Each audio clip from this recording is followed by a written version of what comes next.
সূরা লোকমান পবিত্র কোরআনের ৩১তম সূরা। সূরাটি মক্কায় অবতীর্ণ হয়েছে।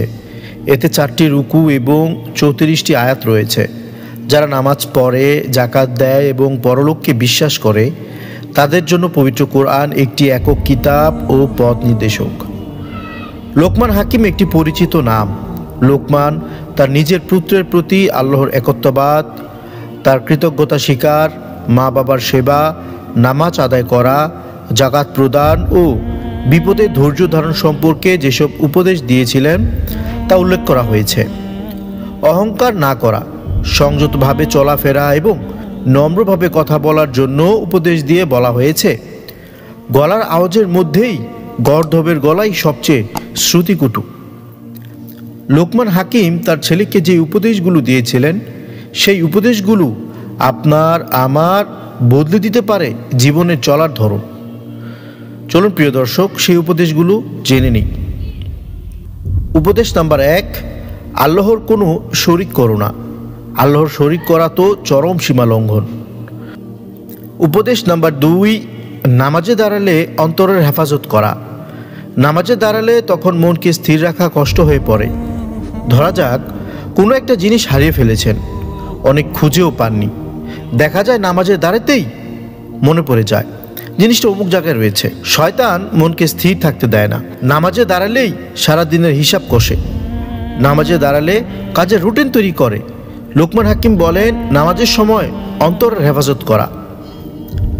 উপদেশ নাম্বার ৩, খাবার ধীরে সুস্থে খাওয়া।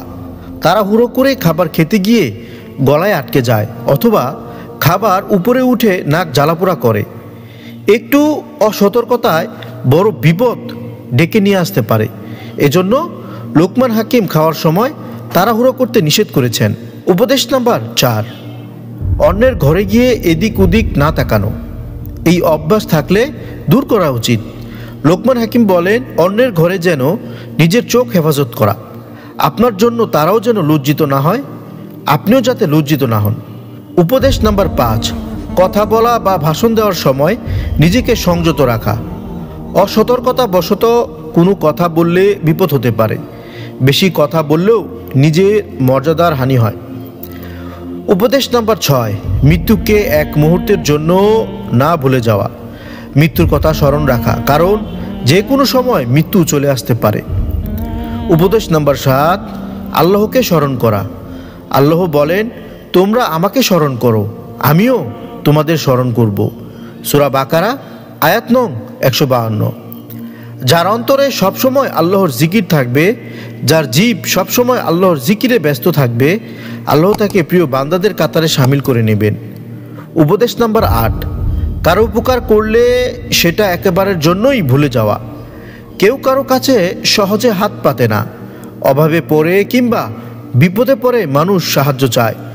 উপকার করলে তা নিয়ে খোঁটা দেওয়া যাবে না। উপদেশ নাম্বার ৯, কেউ আঘাত দিয়ে থাকলে ভুলে যেতে হবে এবং তাকে পুরোপুরি মাফ করে দিতে হবে। মহান আল্লাহ তাআলা এই উপদেশগুলো মেনে চলার তৌফিক দান করুক এবং এই উপদেশের মাধ্যমে নিজের জীবনকে এক ধাপ সামনে এগিয়ে চলার এবং সিরাতুল মুস্তাকিমের পথে অগ্রসর হওয়ার তৌফিক দান করুক, আমিন। যদি আমাদের ভিডিও আপনাদের ভালো লেগে থাকে তবে অবশ্যই সাবস্ক্রাইব করে আমাদের পাশেই থাকবেন। ধন্যবাদ সবাইকে।